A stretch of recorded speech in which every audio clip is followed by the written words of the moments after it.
Hello everyone, আসসালামু আলাইকুম। আমি আরজু রতন চলে আসলাম টাঙ্গাইল শহরে সুন্দর একটি জায়গায়।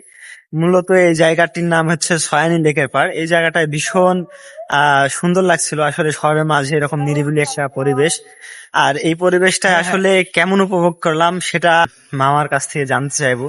তার কাছে কেমন লেগেছে এবং আমার সাথে যারা আছে আমার ফ্রেন্ডরা তাদের কাছেও জানতে চাইবো এই মুহূর্তটা কেমন লেগেছে।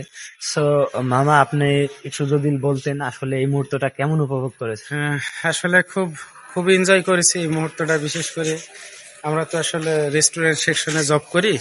আমাদের তো আসলে বাহির হওয়ার মতো তেমন আমাদের সময় সুযোগ মিলে না। আজকে আমরা আসলাম সবাই, আমার ছোট ভাই, আমার ছোট মামা, সবাই মিলে আসলাম। আসি এই পুকুর পাড়ে, খুব মৃদু মৃদু বাতাস বচ্ছে, খুব সুন্দর, মানে একটা এনজয় উপভোগ করলাম সবাইকে নিয়ে একসাথে। খুবই ভালো লাগেছে এবং চেষ্টা করবো বারবার তোমাদের নিয়ে মাঝে মাঝে এখানে আসার জন্য এবং সবাই মিলে একটা মনোরম পরিবেশে এনজয় করার জন্য। ধন্যবাদ। সো বন্ধুরা, শুনতে পারলেন বা বুঝতে পারলেন আসলে এই মুহূর্তটায় আসার পরে অনেক ভালো লাগলো। আর এই মুহূর্তটা বেশ আমরা উপভোগ করছি। ডিউটি শেষ করার পরে ব্যস্ত সময় পার করার পরে আমরা শহরের মাঝে এরকম একটা পরিবেশে আসছি। আসলে শহরের মাঝে এরকম একটা পরিবেশ পাওয়াটাও অনেক বড় ব্যাপার।